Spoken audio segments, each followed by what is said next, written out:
چپ چاپ مسجد میں آ کر بیٹھے رہیں، تسبیح پڑھتے رہیں، آدھا گھنٹہ 1 گھنٹہ بیٹھے اللہ کے سامنے روئے گڑ گڑائے اور اس کے بعد اطمینان سے گھر چلے جائیں، تو جتنے لمحہ، جتنے منٹ، جتنے گھنٹہ مسجد میں بیٹھے ہیں، ہر لمحہ نماز پڑھنے میں اس کا شامل ہو گیا۔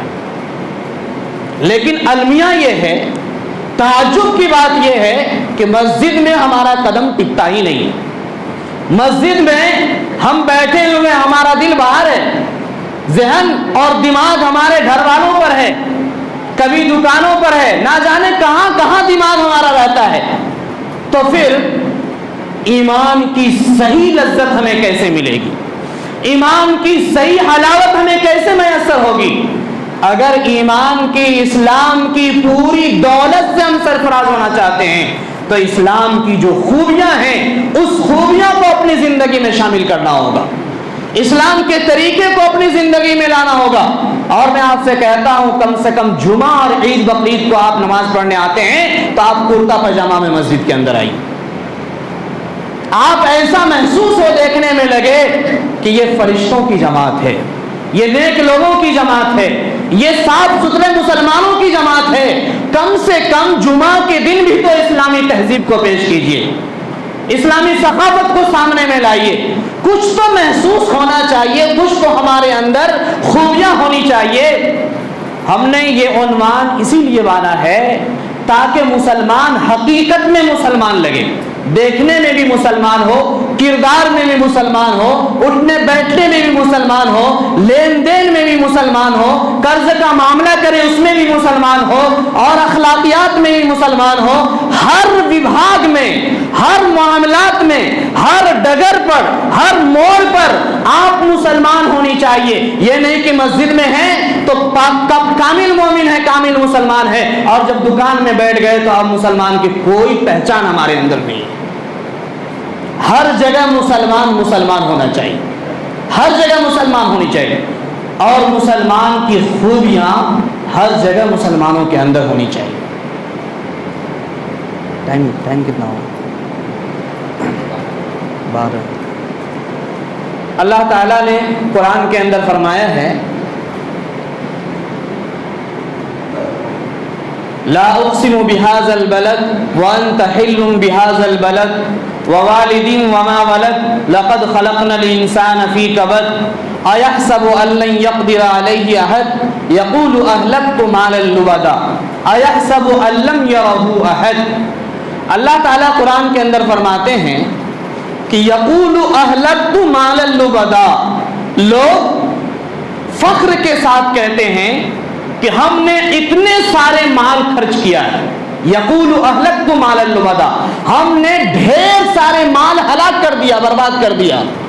کس وقت؟ جب وہ گھر بنانے پر خرچ کرتے، جب وہ شادی بیاہ میں فضول خرچ کرتے، جب وہ دنیاوی معاملات میں خرچ کرتے ہیں، جب وہ ختنہ اور عقیقہ پر خرچ کرتے ہیں، جب وہ دنیا کی کسی بھی معاملات میں خرچ کرتے ہیں، جہاں 10,000 خرچ کرنے کا وہاں لاکھوں خرچ کرتے ہیں، جہاں لاکھ خرچ کرنے کا وہاں 10 لاکھ روپے خرچ کرتے ہیں، جہاں 5 لاکھ خرچ کرنے وہاں 10 لاکھ خرچ کرتے ہیں، جہاں پر 5 لاکھ خرچ کرنے کا وہاں 20 لاکھ خرچ کرتے ہیں، اور اس کے بعد کہتے ہیں یقول اہلکت مالا لبدا، ہم نے اپنے مال کو خرچ کر دیا، فخر کے ساتھ کہتے ہیں۔ اللہ تعالیٰ فرماتے ہیں کیا اللہ تعالیٰ کو تمہارے خرچ کرنے کی وجہ سے معلوم نہیں ہے؟ اللہ کو معلوم ہے۔ اللہ تعالیٰ آگے فرماتے ہیں فَلَقْتَحَمَ الْعَقَبَةَ، تم عقبہ گھاٹی کے اوپر نہیں چڑھ سکے۔ کیوں نہیں چڑھ سکے؟ معلوم ہے عقبہ گھاٹی کیا ہے؟ وَمَا أَدْرَاكَ مَا الْعَقَبَةُ، کیا آپ کو پتا ہے عقبہ کیا چیز ہے؟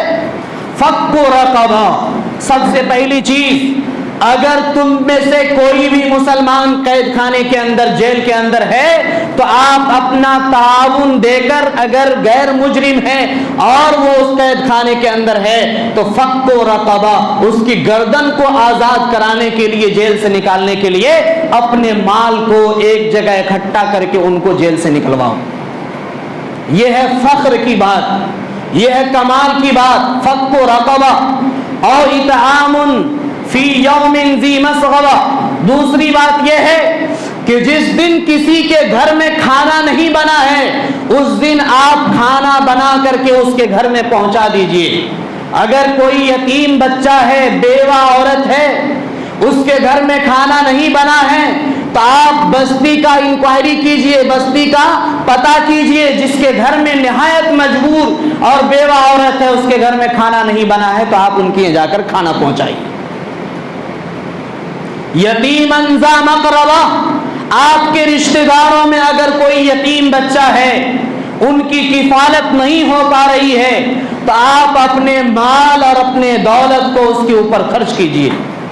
او مسکیناً ذا متربہ، اگر کوئی ایسا مسکین ہے جو زمین میں دبا ہوا ہے، پاؤں نہیں ہے، ہاتھ نہیں ہے، وہ صرف بولتا ہے ہمیں کھانا دیجئے، ہمیں بھوک لگی ہے، پریشان ہے، مجبور ہے، کسی لائق کے نہیں ہیں، آپ راستے میں کبھی گزرے تو آپ کو پتا چلے گا کہ ایک چھوٹا سا پیالہ لے کر کے روڈ کے اوپر سوئے رہتے ہیں اور مانگتے رہتے ہیں، صبح سے شام تک گزر جاتا ہے، اسے کوئی کھانے دینے کے لیے نہیں ہے۔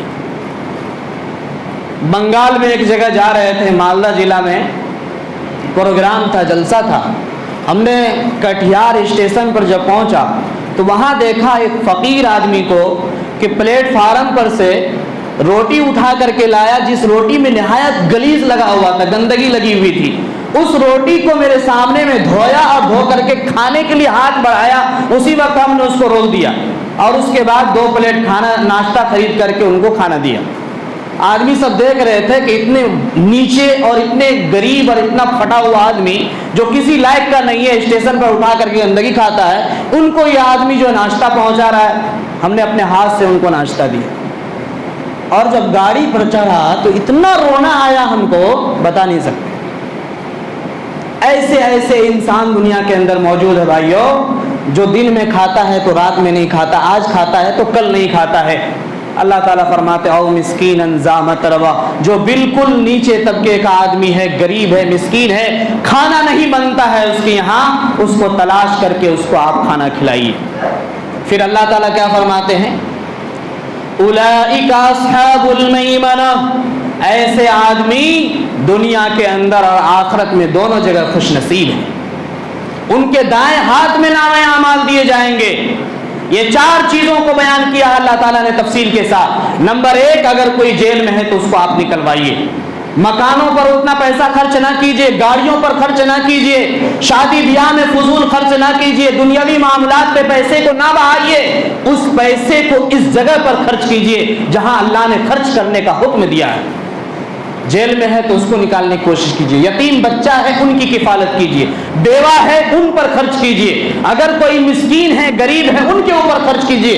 یہ فقر کی بات ہے، حقیقت میں اللہ تعالیٰ ایسے بندہ کو پسند کرتا ہے جو اللہ کے بندہ سے محبت کرتا ہے، اور وہ بھی وہ بندہ جو کسی لائق کا نہیں ہے، ان کے پاس ٹانگ بھی نہیں، اس کے پاس آنکھ بھی نہیں، اس کے پاس ہاتھ بھی نہیں، ایسے بندہ پر جب کوئی خرچ کرتا ہے تو اللہ تعالیٰ ساری رحمت اور شفقت اس بندے کے اوپر نچھاور کر دیتے ہیں۔ یہ اللہ کی مہربانی ہوتی ہے۔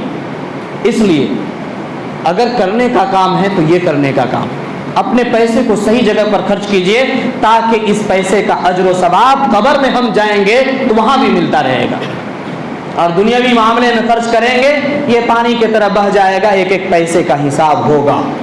قیامت کے دن حساب دیتے دیتے ہم عاجز ہو جائیں گے، پریشان ہو جائیں گے، حساب نہیں دے پائیں گے۔ دولت کا ملنا یہ اللہ تعالیٰ کی امانت ہے، اللہ کی نعمت ہے، ایک ایک پیسے کا حساب ہوگا، اس لیے اس کو صحیح راستے میں صحیح جگہ پر خرچ کیجئے۔ اللہ تعالیٰ سے دعا کیجئے اللہ تعالیٰ ہم سب کو کہنے سننے سے زیادہ عمل کرنے کی توفیق نصیب فرمائے۔ وما علینا الا البلاغ۔